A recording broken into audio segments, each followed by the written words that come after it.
Oi pessoal, tudo Será bem? que eu vou entrar, hein, Rico? Vamos lá, ver se está tudo certo aqui. Se as pessoas já estão entrando. Lucas entrou. Césio, oi Césio, tudo bem? Como é que você tá, cara? Legal, pessoal, vamos lá, vamos começando. Só queria falar que a N Produções está com saudade de fazer evento, né? E é interessante a gente começar a fazer coisas diferentes, né? Então a gente está vendo um movimento muito grande nas lives, né? Então a gente também quis participar e muitos clientes nossos também pedindo para que a gente batesse um papo também com os nossos grandes professores, né? E nesse momento é muito importante para a gente começar a compartilhar uma série de conteúdos e o nosso primeiro convidado, Rivadavia Drummond, deixa eu ver se ele já está aqui, diretamente de Phoenix, no Arizona. Deixa eu ver se o Riva, já chamei o Riva. Ô Riva, Ô Zé, você está de lado aí, ó. e agora? Melhorou? Agora você está perfeito. Tudo bom? Tudo bem, e você? Deixa eu centralizar aqui. Tudo bem, né? Olha aí que beleza, Riva. Até a marquinha nós fizemos do N-Live para te receber, cara. Maravilha, obrigado pelo convite. Boa noite para todo mundo aí, né? Boa tarde aqui, né? Aqui são 3 horas da tarde ainda. Ainda estou enfrentando a jornada do dia. E aí? Coisa boa. Pois é, Riva, bom te receber aqui. A gente estava falando, tá com saudade de evento, né? Opa, tradicional caneca personalizada.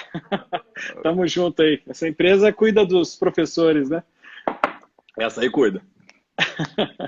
Legal. Por isso que a gente já está junto tem quantos anos? Já tem uns 10 anos, não? Mais de 10 anos, Riva, que você faz projetos aqui, professor da M Escola de Gestão, é um dos pilares, né? E aqui queria, na verdade, te agradecer pela parceria de longa data. Para quem não sabe, o Riva é um cara extraordinário, faz uma das maiores entregas da nossa escola de gestão. Acho que realmente coloca a gente como um grande expoente aqui em Brasília, atuando também em âmbito nacional. Então, Riva, queria te agradecer aí todo o peso da tua sala de aula, do teu conhecimento, do teu estudo, aqui a serviço dos clientes da N Produções. Maravilha, Zé, é um prazer. Tamo junto. Vamos lá. Bom, Riva, para a gente começar a história aqui, eu acho que muita gente te conhece, mas para quem não te conhece, sabe que você é um pós-doutorado aqui pela Universidade de Toronto, né? Foi reitor da UniBH, presidente da HSM do Brasil, entre outras grandes atividades. Então, mas realmente especializado e como o teu assunto é inovação, estou aqui com o teu livro. Depois a gente vai sortear aqui livros para quem estiver participando da nossa live. Então, no final, a gente vai comentando aqui algumas coisas que a gente vai fazer. Mas, primeiro, queria te agradecer, então. E eu queria te perguntar primeiro a questão dessa mudança de país. Você que é um homem da educação, como é que você compara a educação aí, estando na maior universidade pública americana, né, que é a Universidade do Arizona, com todo o conhecimento e a experiência que você obteve nas universidades, na Universidade Brasileira, privada e pública, acho que você conhece muito bem esse ambiente, então eu queria que você fizesse uma distinção e até colocasse aqui, a gente recebeu algumas perguntas, uma lá de Goiânia, de uma empresa chamada Eficaz de Goiânia, perguntando se agora o movimento do EAD realmente decola com esse cenário que a gente está vivendo. Olha, vamos por partes então, né? Eu cheguei aqui em Phoenix, né? Lugar que eu nunca imaginei morar, em 2016. Então já estou quinto ano corrido, né?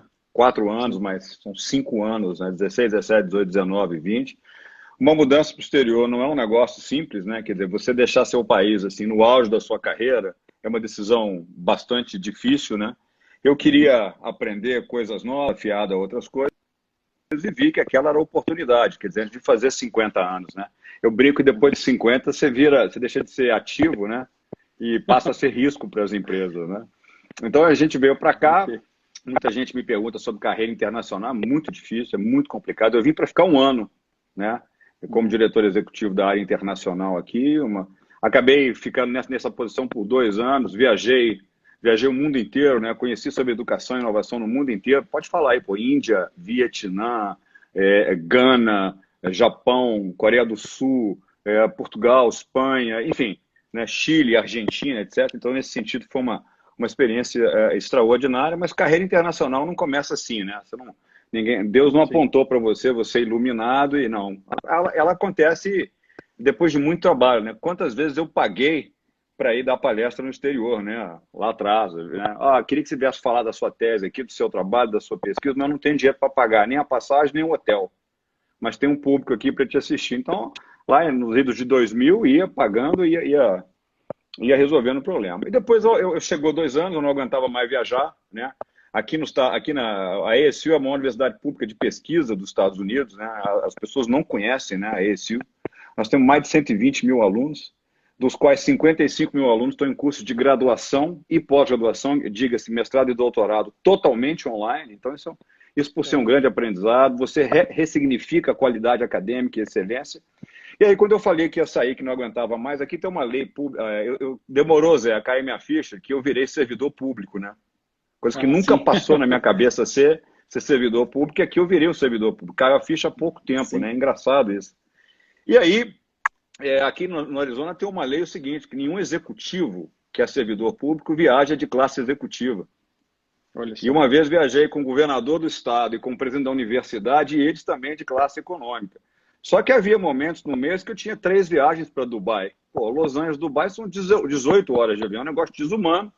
Aí 2 anos depois, não dá mais para mim, e vou embora. O pessoal, não, é muito prematuro, o presidente falou, muito prematuro ir embora agora, vamos ressignificar isso aí, fica como conselheiro aqui, vem dar aulas, e então assumi desde de 2018 a atividade como professor, e estou dando até cadeiras que eu nunca pensei em dar, né? Aqui tinha uma necessidade de aulas de negócios internacionais e uma disciplina chamada Gestão da Interculturalidade que entregaram para mim. Eu falei, pô, mas não é a minha praia. O cara falou comigo assim, pô, se você, com essa experiência internacional inteira, não pode dar essa cadeira para os executivos, né, da Intel, da IBM, quem é que pode ser, né?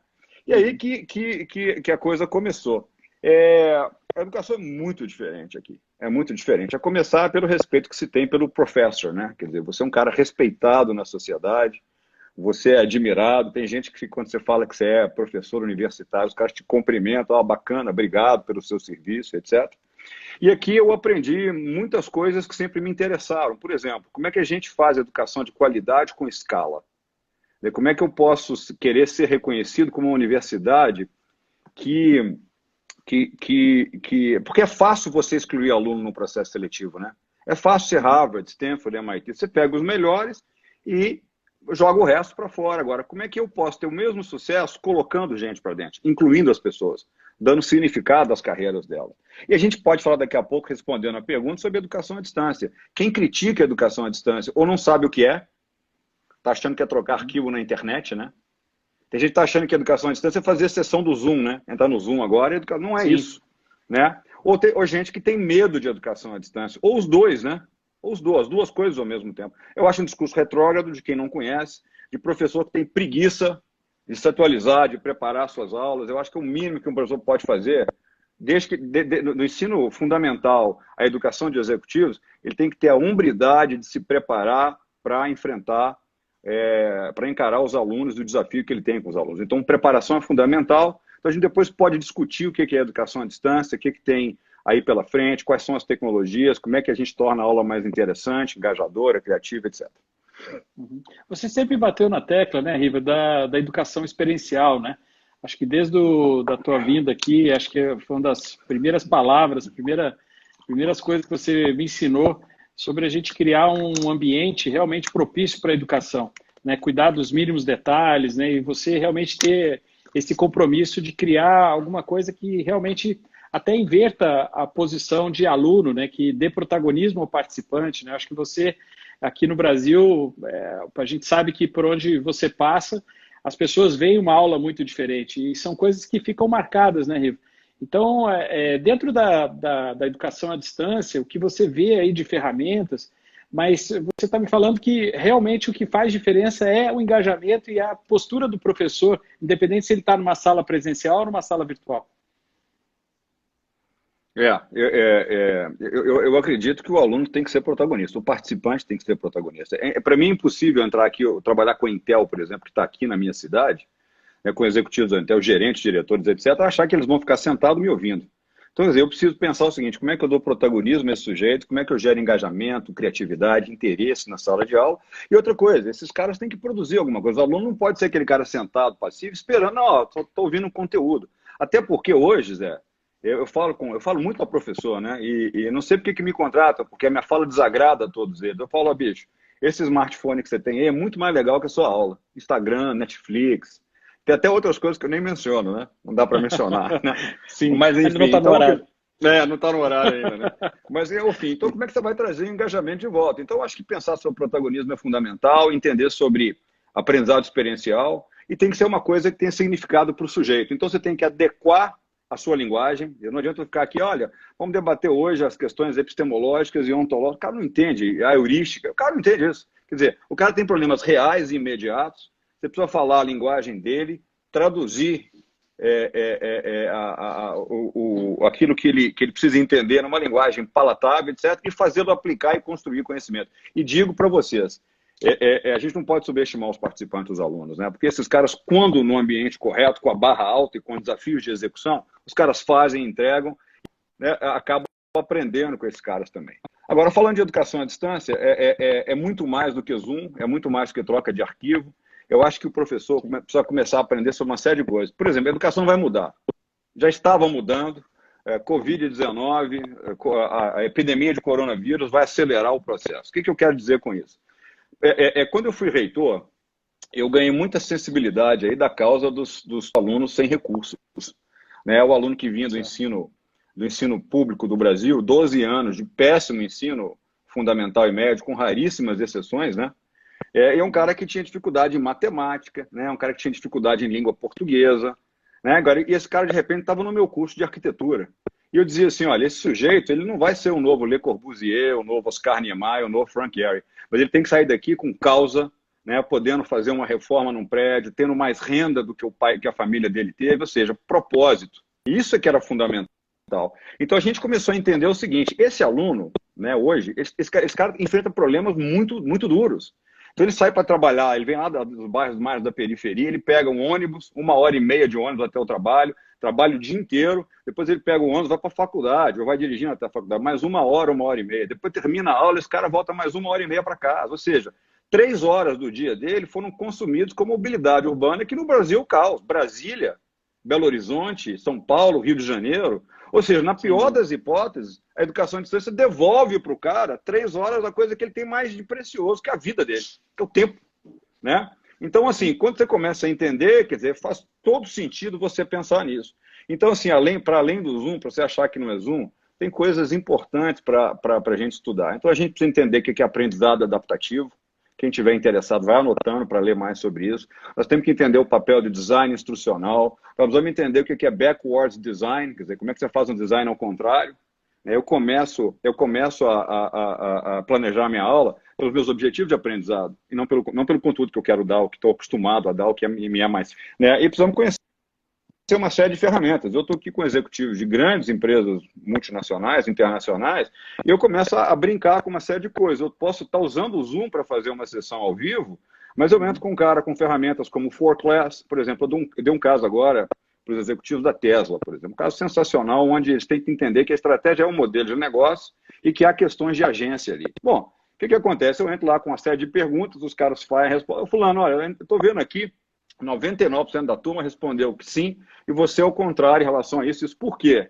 Aí o papo começa a fluir, engajamento começa, os caras apresentam. Tem tantas outras ferramentas, tem ferramentas chamadas Screencast-O-Matic, né? Então, ou seja, o limite é a criatividade do professor. É ele que tem que pensar e ser esse arquiteto, mas ele precisa conhecer todas essas questões. Então, a universidade ou a escola que queira entrar por isso tem que ter a tecnologia, tem que ter as ferramentas, tem que ter os processos e, fundamentalmente, tem que treinar os professores. A gente tem um curso aqui que a gente desenvolveu chamado Masterclass for Online Teaching, a Masterclass para dar aula online. Né? E eu, por exemplo, que já sou muito acostumado, grande defensor desse negócio, fiz o curso, aqui na universidade, obrigado a fazer. E aprendi bastante. E vou dizer mais. Eu vou dizer mais para a gente que dá mestrado, doutorado, MBA, graduação aqui, totalmente online, nunca vê o aluno, né? É muito mais difícil e muito mais complexo e muito mais trabalhoso preparar uma aula online. Então, quem tem opiniões negativas, não conhece, não sabe fazer e tem medo de perder o emprego. Eu acho que esse discursinho antigo que predomina no Brasil tem que acabar, né? Vem lá do sindicato dos professores, vem lá do professor que está com preguiça de fazer alguma coisa. Agora, professor jovem, e jovem que eu falo não é de idade, não, de cabeça, cara. Você tem um de se reinventar agora e sair na frente. Legal, Riva. E uma curiosidade, Riva, assim, eu entendo que você foi reitor aqui de uma universidade, mas como é que funciona o financiamento americano? Assim, aqui a gente vê você citou o caso desse jovem aluno aqui que vem de periferia e vai estudar dentro da UniBH ou de qualquer outra universidade, faculdade brasileira, universidade. E nos Estados Unidos, como é que funciona esse financiamento? Isso é um delay que, na verdade, a gente tem no Brasil, e é questão de recurso também. Excelência, eu aprendi com você que se a gente se faz com dinheiro, né? Sem verba fica difícil de você criar excelência. Quando eu era reitor, eu dizia para a minha turma assim, né? Tinha a turma a turma do romantismo da educação, eu me incluía nelas, né? Mas eu tive que cair na real. Excelência custa caro e tem que ser financiado. Então, se eu pego lá a escola, eu pego o Harvard, tem 6 bilhões de endowments, de doações. Pô, me dá 6 bilhões de orçamento, eu faço a melhor universidade que você quiser. Agora, se eu não tenho essa quantidade de dinheiro, eu tenho que focar em qualidade. O que pode ser qualidade na educação? Isso vale para você que é executivo, se aqui é do RH, está na empresa, tem que pensar em 3 coisas. Quer dizer, currículo, quer dizer, quais são os objetivos de aprendizado que você tem, onde é que você quer chegar, o percurso formativo do participante, do aluno, quer dizer, como é que é a jornada, a caminhada dele pelo aprendizado, né? E, por fim, capacitação do professor. O cara tem que estar capacitado para falar isso. Quanto ao financiamento, é a grande questão que se impõe a expansão da oferta do ensino superior, como o ProUni, como o FIES, né? O FIES não funciona mais como funcionava. Há várias críticas ao FIES. Acho que são pertinentes, sim, mas acho também que você tem que pensar a questão do financiamento. Aqui nos Estados Unidos não existe ensino superior gratuito. Ensino gratuito é ensino médio fundamental, né? A universidade é paga. Então, ponto. Quer dizer, todo mundo que quiser entrar vai ter que pagar. Ou os pais que podem ter condições de pagar vão pagar, o cara vai conseguir um empréstimo, ele vai usar os órgãos oficiais para conseguir o financiamento. E olha que aqui a gente antes da pandemia, a gente estava crescendo há 5, 6 anos a taxa de 10% em número de alunos. Então, assim, o americano ele tem uma tradição, Zé, de voltar para a escola em momentos de crise. No Brasil, a gente faz o contrário, né? Você corta tudo, né? Os RHs cortam todo o investimento em educação, as pessoas param de ir para a escola, mas não, aqui é o contrário. Aqui os caras aproveitam aqui, pegam o recurso que tem, vendem o carro, fazem alguma coisa, mas os caras voltam para a escola para se qualificar. E eu acho que não pode ser diferente, né? No momento em que você está falando em sociedade do conhecimento, conhecimento é moeda de troca, ou seja, você tem conhecimento, você vai passar apertado, né?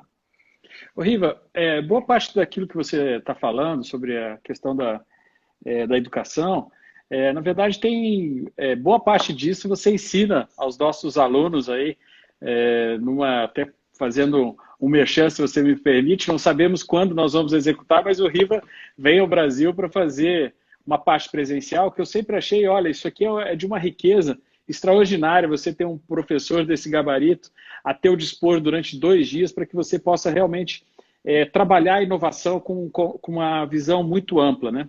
E eu sempre que a gente está envolvido, seja num bate-papo, numa live, eu sempre gosto de deixar para o cliente da Eri Produções alguma dica. E eu sei que você trabalha sempre essa questão do método inovador.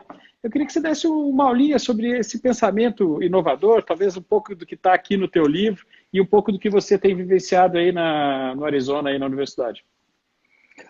É o seguinte, esse livro aí foi lançado em 2018, né? Ele foi um contrato com a editora Planeta. A Planeta não esperava que eu saísse do Brasil, aliás, nem eu, né?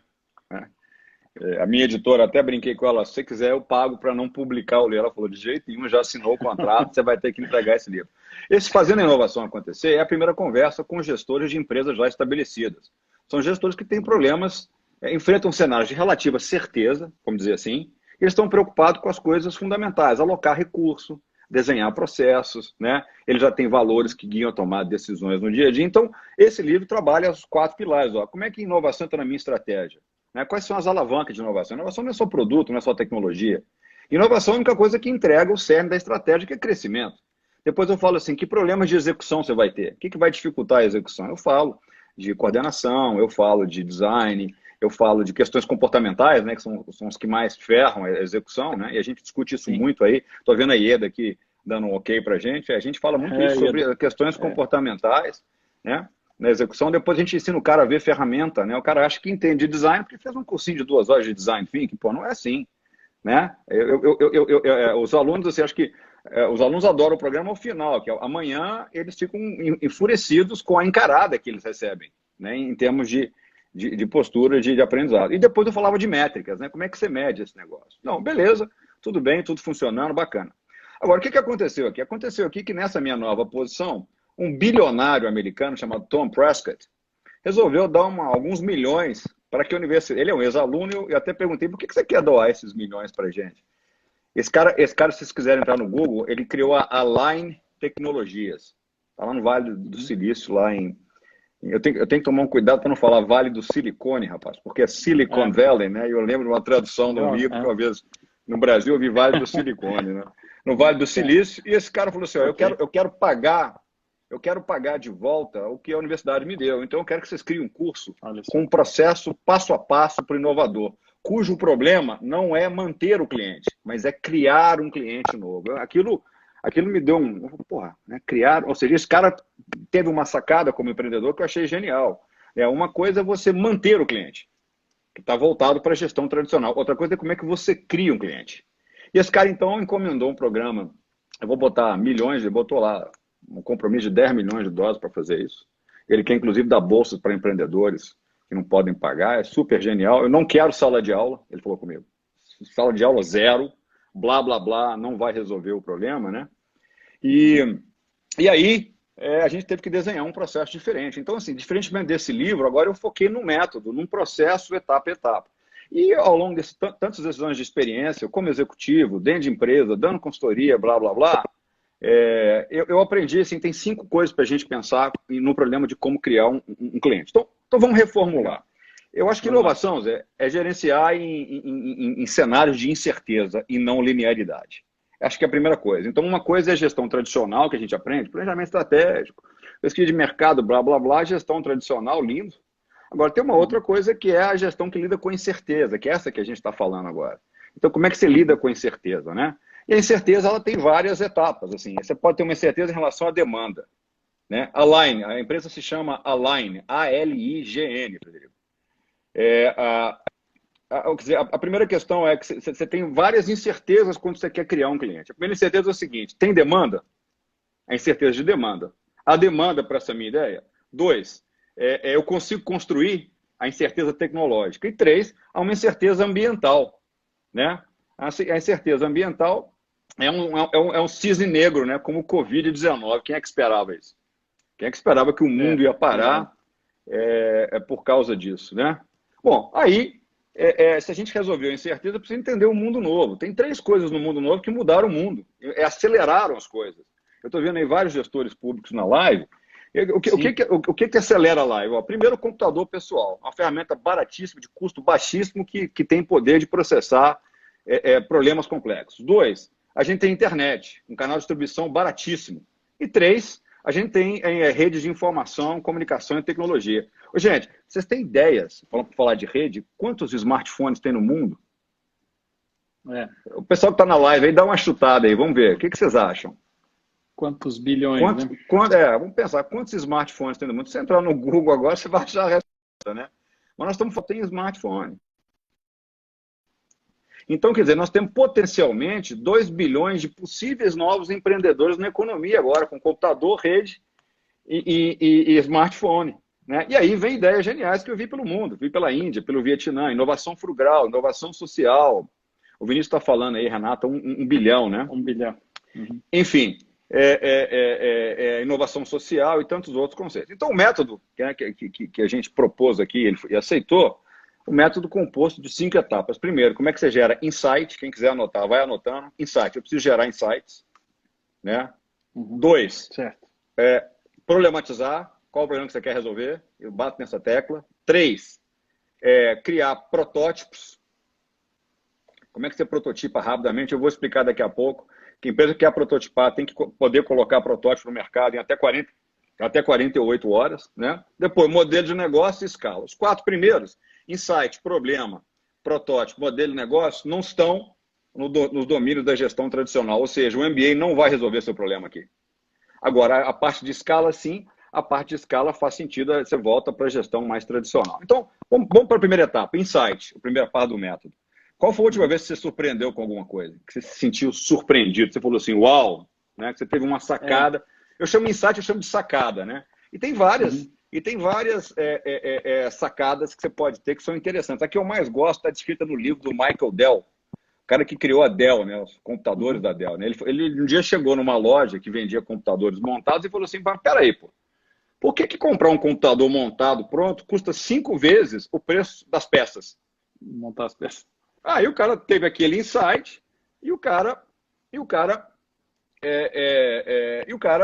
acabou fundando a Dell, ou seja, você tem que gerar insights rapidamente sobre coisas que você nunca fez. E o método que eu gosto muito de citar, tem um livro chamado O DNA do Inovador, do Clayton Christensen, que ele cita cinco formas de você aprender a gerar insights. Eu vou até ler aqui, olha. Ele fala em questionamento, observação, redes e experimentação. E depois, nessa etapa, os alunos aqui aprendem que eles têm 2 testes para fazer. O teste do voto, né? Tipo ídolos do SBT, vamos votar, né? E também, você decide, né? Vamos votar para ver que insights vão para frente. Ou então, se você não for escolhido, você tem que trazer dados para provar que o negócio pode fazer sentido. Então, 2, vamos para o problema. Se eu gerei os insights, vamos problematizar. Qual que é o problema que eu quero resolver agora, a partir desse insight? Esse problema vale ser a pena resolvido? Ele vai me gerar algum lucro para que eu resolva ou não? Então, assim, a gente costuma brincar aqui, tem uma lição que eu aprendi com os professores da BYU, que é a Universidade Mormon aqui, que fala assim, como é que você define se o problema é importante? Aí na N Produções, ou onde é que quer que seja, né? Estou vendo meu amigo Wilson Leal aí da Siemens, né? E-Siemens. Quer dizer, a gente chama de mordida de tubarão e picada de mosquito. Picada de mosquito acontece todo dia, você não está nem aí, você não faz nada. Agora, se for de tubarão, você vai parar para resolver, é um problema que talvez vale a pena você resolver. E tem vários testes para ver se o problema tem validade ou não. Um chama-se, a gente chama de cold call. Você liga para o cliente e fala assim, eu estou pensando nisso, o que você acha? E um outro que eu chamo de teste de fumaça. O teste de fumaça, cara, é um negócio que a Herbalife popularizou. Você quer saber se onde há fumaça, há fogo, né? Já viu aqueles adesivos que você vê nos carros assim, perca peso agora, né? Pergunte-me como? Sim, vários. Então, quer dizer, eu vi outro dia um sujeito sensacional que para testar se o problema valia a pena ser resolvido, ele nem construiu o protótipo, ele botou assim na internet. Aqui, você gostaria de jogar um jogo onde você aprende a administrar um hospital? Se sim, clique aqui. E o cara começou a medir o número de cliques que ele recebeu. Ou seja, ele descobriu que o problema valia a pena tentar ser resolvido. Por quê? Porque tinha demanda. Então ele fez um teste de demanda muito rápido. Solução, tem que fazer protótipo, que a gente faz aí na N, né? Obriga os participantes a fazerem protótipos. Você deve lembrar que eles ficam meio chateados quando você obriga a fazer protótipo de coisas abstratas, né? Mas eu não posso fazer protótipo tudo. Eu falo, faz aí, você vai conseguir, né? Então, assim, tem 4 tipos de protótipo para a gente pensar. Protótipo virtual, protótipo teórico. Tem um chamado MVP, que as pessoas chamam de produto mínimo viável. Eu não gosto de chamar de produto. Eu chamo de protótipo mínimo viável. Porque produto é aquela ideia que tem que ser bacana, bem acabado. E o objetivo do protótipo não é fazer um produto pronto, é aprender. Isso é que as pessoas não sacam. Você faz um protótipo para ver o seguinte, esse protótipo horroroso que eu fiz aqui, peladão, teve validade para alguém? Então a gente brinca que se você não passou vergonha com o protótipo, você não construiu um protótipo. Você construiu um produto acabado, né? Eu tenho um amigo perfeccionista que durante a faculdade mandaram ele fazer uma maquete para testar um problema simples, né? E esse cara é tão perfeccionista que a maquete dele da casa tinha sauna, hidromassagem, aquecimento solar, portão abia com controle remoto.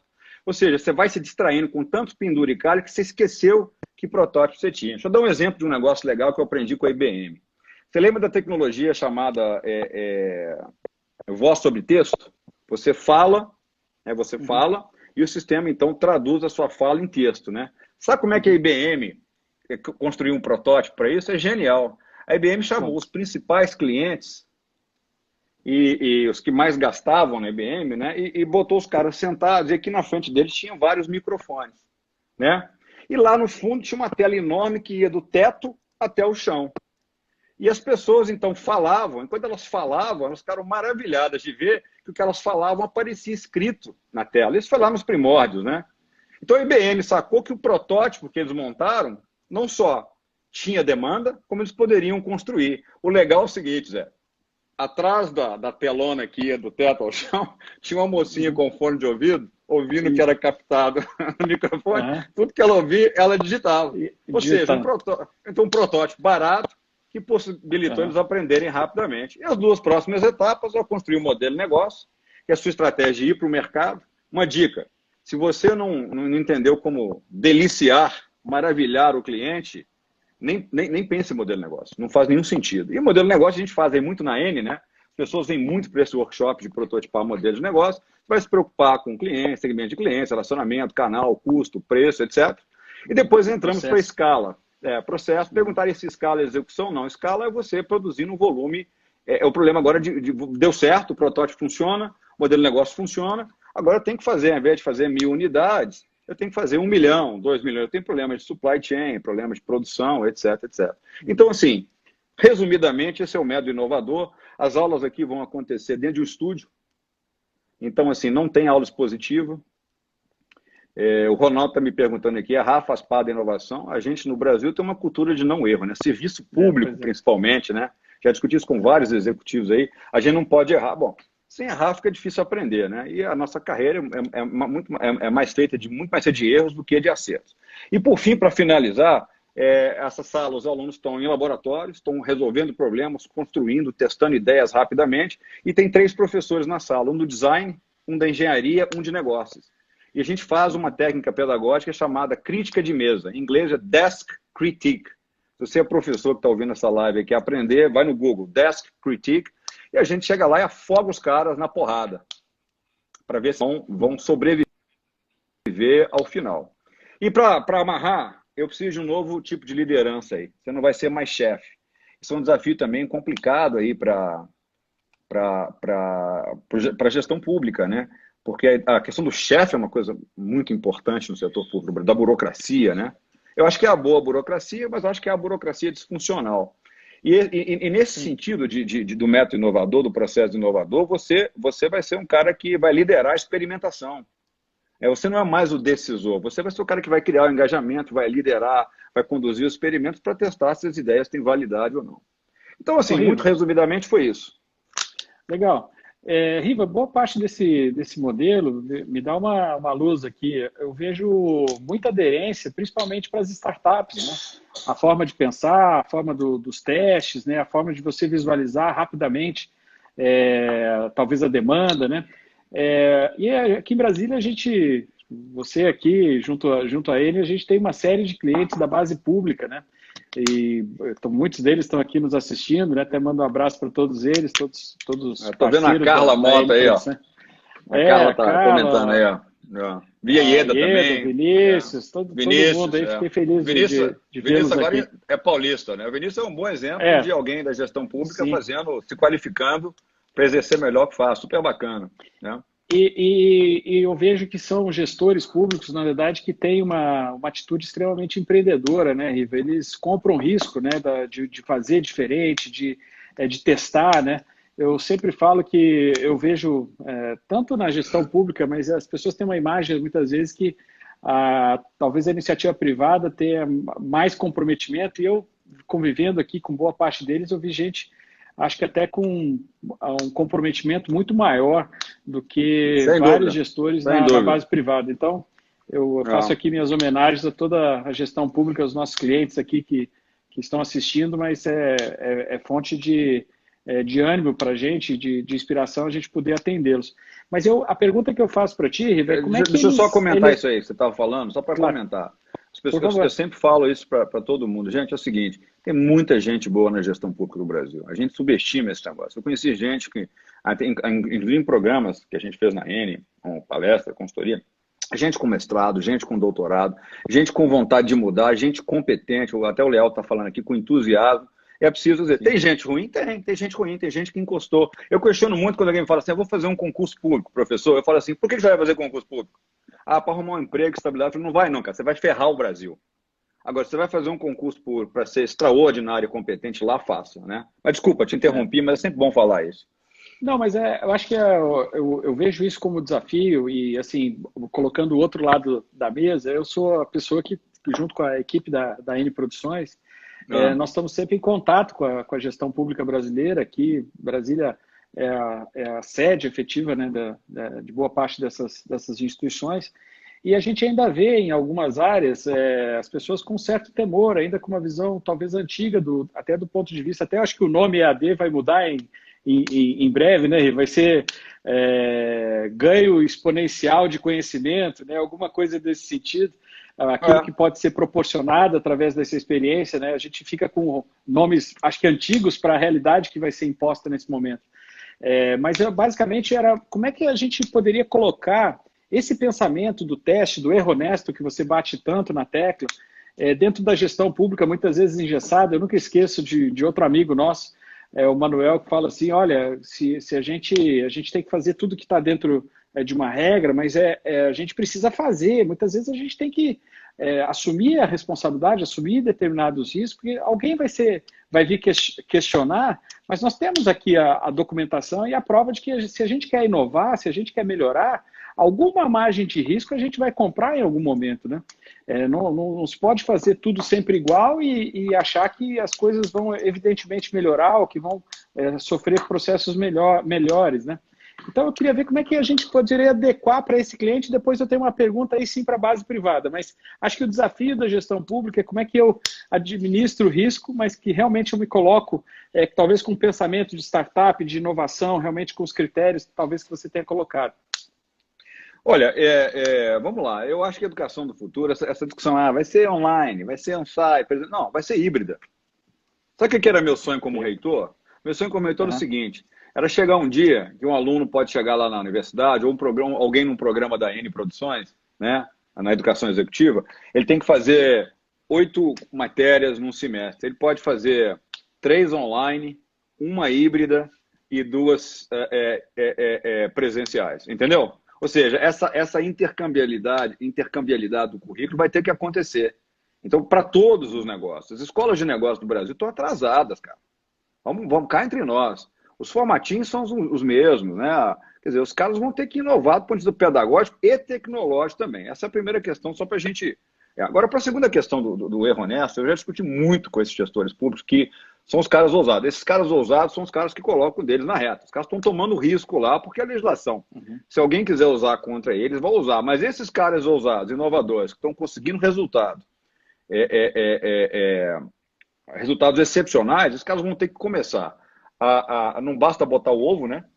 Tem que cantar sobre o ovo. Os caras vão começar a publicar e dar vazão a isso. Os caras começam a criar boas histórias de inovação e publicar na internet a custo baixíssimo hoje. Esses caras começam a participar de congressos e são esses caras que vão liderar um movimento para que se mude a legislação, né? Para que se mude o processo regulatório, para que a gestão pública possa efetivamente ser inovadora. Um exemplo absolutamente simples que está acontecendo aqui, eu comprei uma moto antes da pandemia. Comprei lá em Chicago, entregaram aqui no Arizona.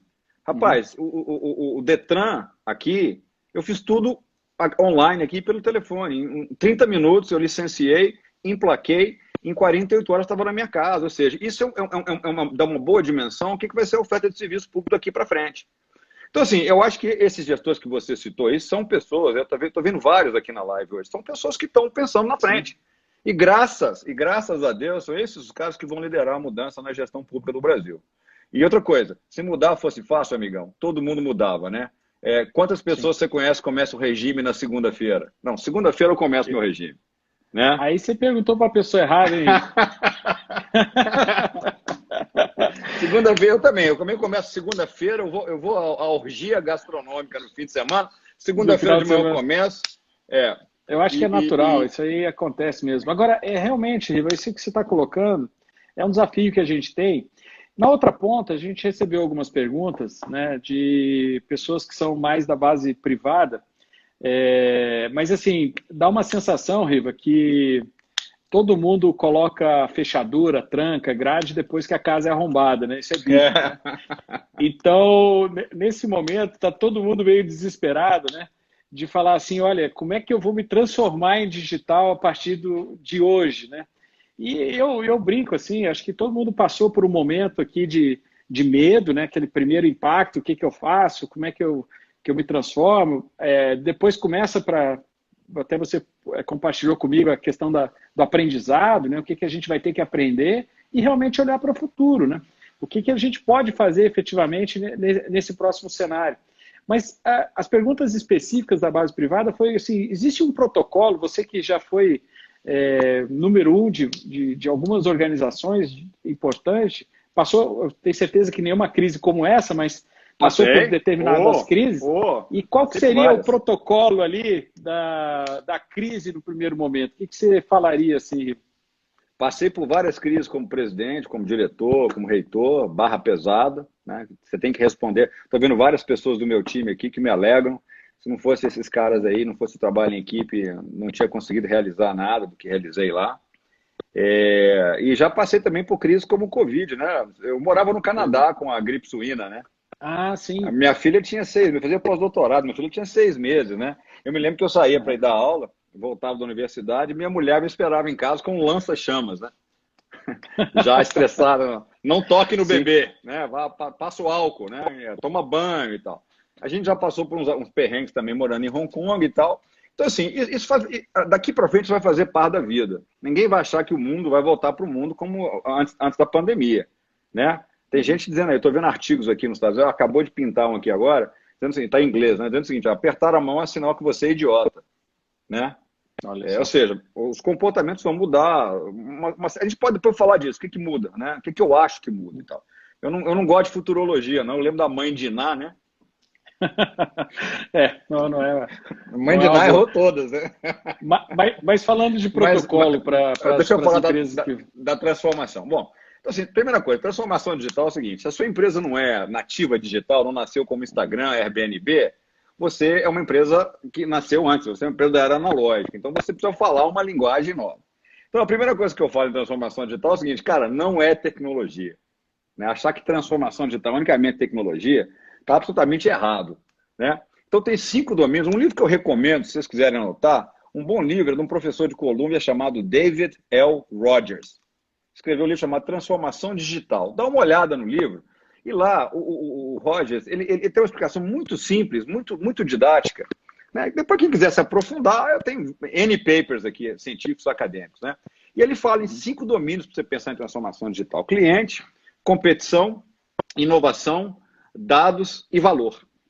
Ou seja, então, para começar a pensar em transformação digital, tem que pensar nesses 5 domínios de estratégia, né? Redefinindo o que é estratégia. Tem gente dizendo que não tem mais vantagem competitiva sustentável. Então, assim, quando você fala de cliente, cara, é preciso pensar o seguinte, que os clientes mudaram com 3,5 bilhões de smartphones no mundo. Tem uma foto que eu uso nas palestras, você deve lembrar, Zé, que é aquela do dia inaugural do Dois Papas, né? O nosso Sim, sim. Papa Tampax lá, o Bento O Bento XVI e e o o Francisco. Francisco, né? Em 2 momentos, na mesma Praça de São Pedro, lá no Vaticano. A diferença é um exército de smartphones. Né? Então, quer dizer, com 3,5 bilhões de negócios, o cliente mudou, cara. É um cliente que faz review online, é um cliente que escreve blog. Eu só compro na Amazon quando eu vejo reviews postados por outras pessoas. Então, assim, em relação aos seus clientes, a rede é muito mais importante agora que simplesmente incentivar a compra. Então, eu estou muito mais preocupado evidentemente, em incentivar, não é forçar a compra, é incentivar a compra, trabalhar a lealdade, trabalhar aquela ideia do cliente, vir lá o seu cliente advogado. Estou lembrando de um exemplo aqui que eu gosto muito de dar. A Lego, por exemplo, entendendo esse movimento, tentou um negócio que não deu certo, que era você permitir aos clientes criarem seus próprios Legos. Você manda a Lego constrói o Lego para você. Acabou não dando certo. Mas no Brasil, a coisa mais famosa tem o Waze, né? O Waze não só funciona e só é possível porque os clientes são a grande fonte de geração de valor da rede Waze. Então, o cliente é a Sim. primeira coisa. Competição. Além de competir com os competidores tradicionais, tem gente no setor público que acha que não tem competição, hein? Que é uma ideia equivocada, na minha opinião. Existe sim. Né? Pergunta para o Serpro se não existe competição. Né? Vamos dar uma olhada por aí. Mas, assim, não só você está competindo com os seus concorrentes tradicionais, mas você está concorrendo com gente que não estava necessariamente na sua indústria. Então, por exemplo, o caso que eu exploro aqui com esses executivos da Tesla, o que é a Tesla hoje? O que é o negócio da Tesla? Né, os alunos eles falam todos os executivos aqui, né? Inclusive são executivos que dirigem Tesla, né? É veículo elétrico. Aí eles vão descobrir que não, que a Tesla tem um negócio chamado Gigafactory. A Tesla pode competir com a CEMIG, as Centrais Elétricas de Minas Gerais. Como é que chama em Brasília a empresa de energia elétrica?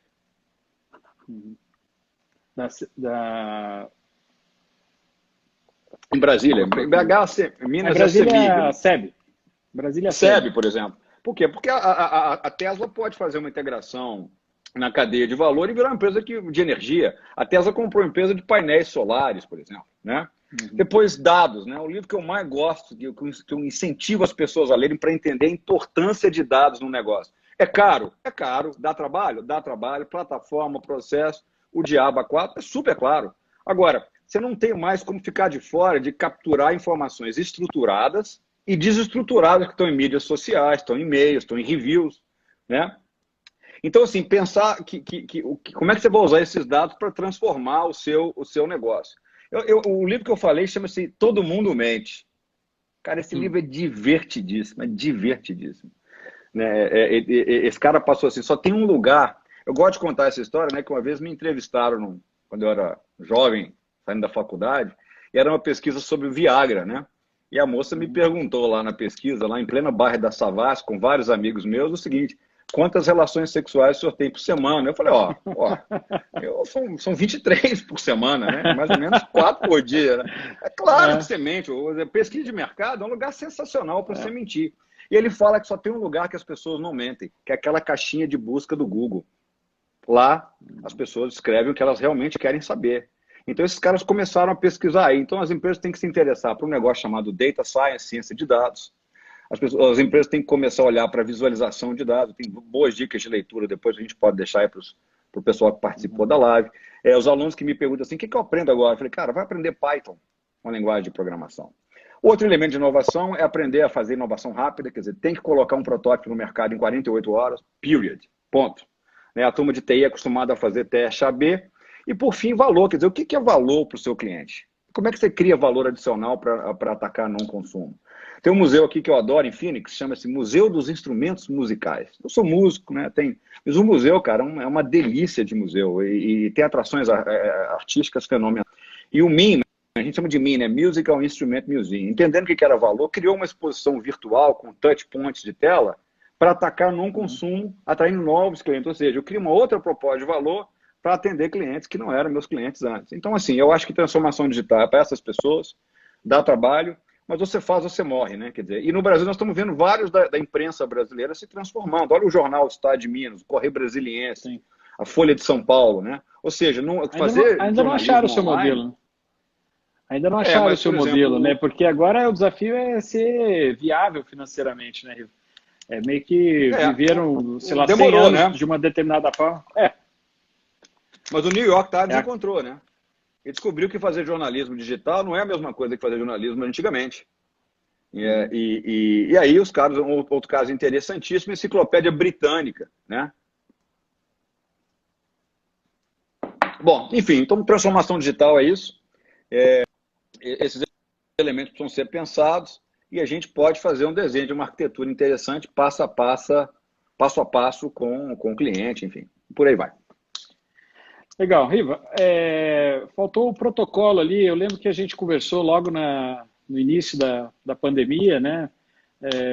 Até para posicionar, Riva, você já está há quanto tempo em casa aí nos Estados Unidos? Você está sofrendo aí alguma questão de... Começou antes do que aqui no Brasil? Como é que você está aí? Começamos dia 6 de março.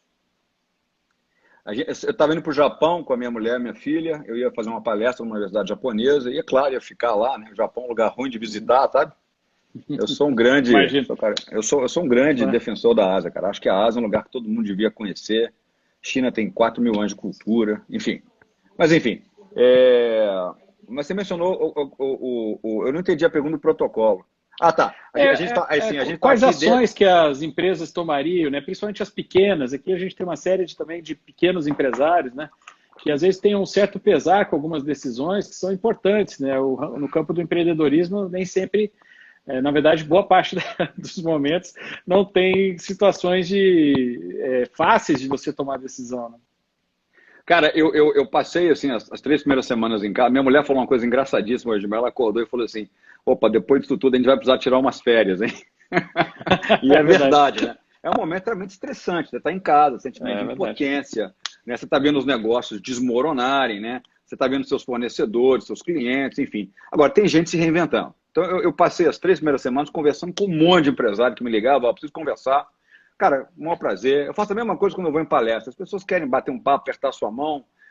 Apertar a mão vai ficar diferente, né? Mas tirar uma selfie, que você assine o livro, eu acho que não custa absolutamente nada.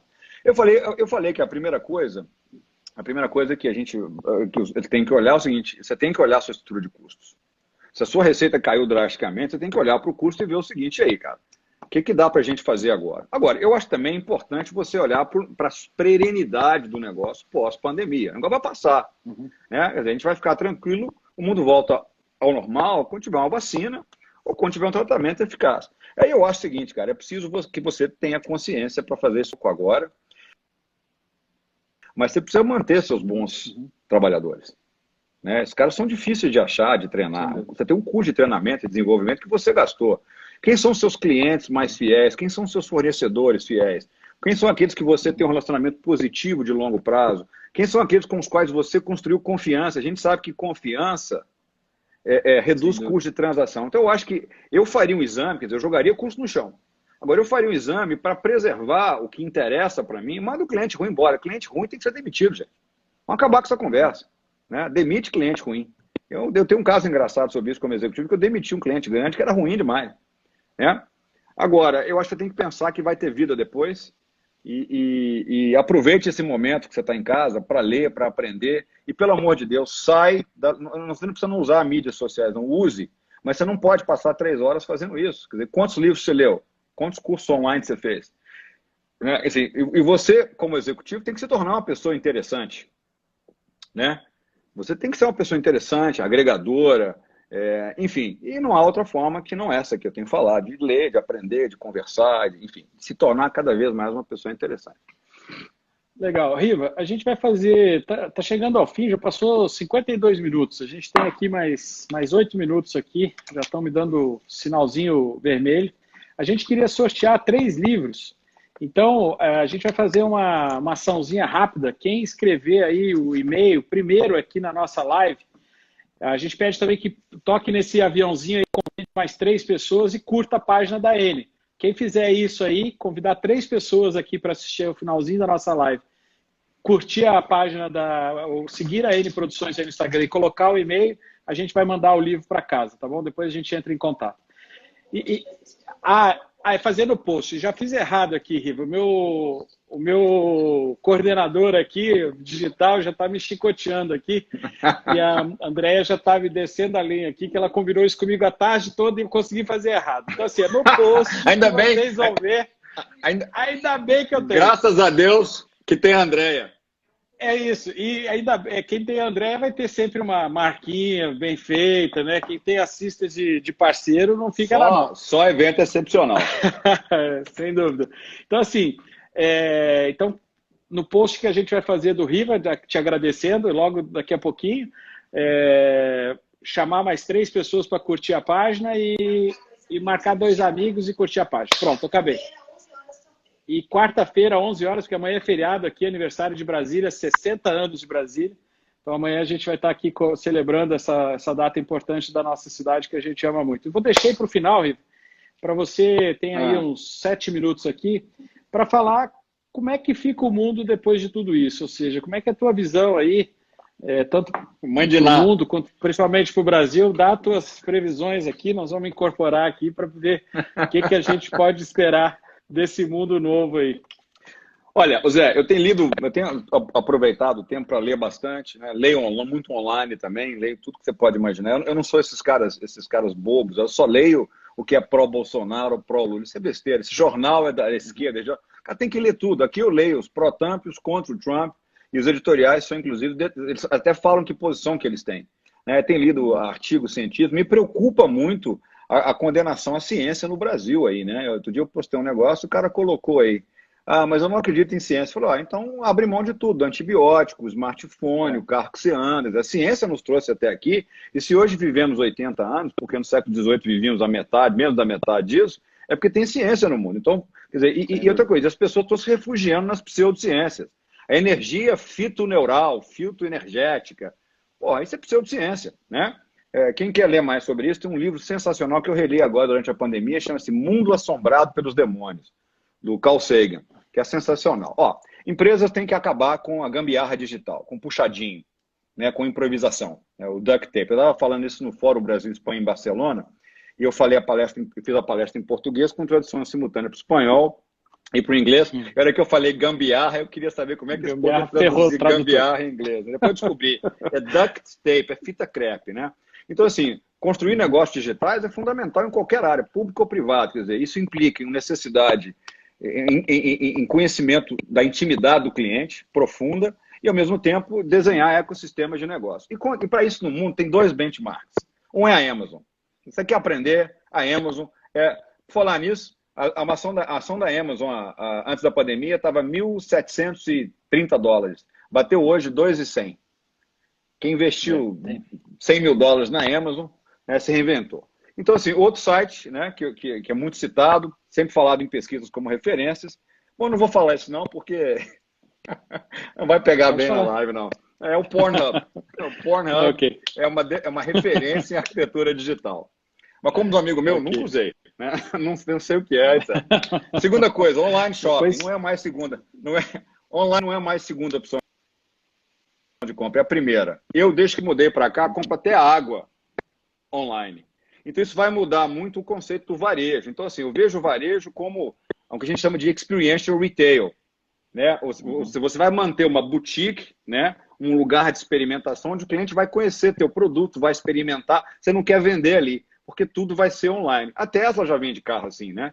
Então, a gente vai repensar o varejo virtual, inclusive em termos de layout, né? Varejo físico e virtual em termos de layout. Já falamos de educação, das ferramentas, né? Eu acho que a globalização vai sofrer um golpe duro aí, né? A gente está vendo políticas muito nacionalistas, né? Os países assim quebrando com essa ideia, muito preconceito contra a China. Eu tive que intervir aqui no campus de uns alunos querendo agredir uns alunos chineses, né? Mas, enfim, para produzir ao custo de produção da China, né, que é a cadeia de suprimento global do mundo, tem que rever o Brasil, né? Custo, trabalhista, legal, etc, etc. Saúde, teletrabalho. Sim. Desculpa, a telemedicina vai ter que funcionar, vai ter um pós-coronavírus e um antes do coronavírus. Isso do turismo duramente atingida. Né? Eu acho que a gente vai usar agora viagem de trabalho, vai acabar essa coisa, nós vamos fazer videocall, e a Microsoft já tem tecnologia para fazer de hologramas. Eu podia falar mais serviços públicos, sustentabilidade, enfim, até anotei algumas coisas, a indústria do faça você mesmo em casa, né? E dos aparelhos que fazem isso, mas eu estou vendo que vai acabar o tempo aí. Eu queria deixar um recado para todo mundo aí de que a gente sempre venceu tudo isso como humanidade, né? Isso vai passar, a humanidade vai triunfar, mas nós vamos repensar muitas coisas, né? Então, no meio do caminho, o que eu tenho falado para minha filha aqui é coragem, né? Ousadia, afeto, construir o legado e continuar agindo com muita integridade, que os tempos daqui para frente vão exigir cada vez mais a integridade. Legal. Riva, sensacional, para variar. Muito obrigado aí pela tua dedicação aqui de novo à nossa parceria, e tenho certeza que os amigos ficaram muito felizes aqui em te ver. Espero que você esteja bem aí com a família. E só avisando que essas lives nós vamos fazer uma por semana, não vamos fazer diário, mas tem o Mandelli vindo, vem o Dr. Mestres, vai ter uma série de pessoas para fazer. Últimos recados que eu estou esquecendo, André. Opa, o Mandelli vem aí? O Mandelli disse que não vem porque ele não tem Instagram. Eu falei, a gente vai criar um Instagram para você poder fazer a live. O Mandelli é extraordinário, cara. Para mim é um cara que mais entende de liderança e gestão de pessoas no Brasil. E o Riva é um dos nossos projetos aqui. A gente já tem alguns clientes que já contrataram para fazer uma apresentação, uma palestra falando sobre o futuro da transformação digital e o futuro das organizações. Então, a gente está começando agora uma série de clientes já nos demandando, Riva.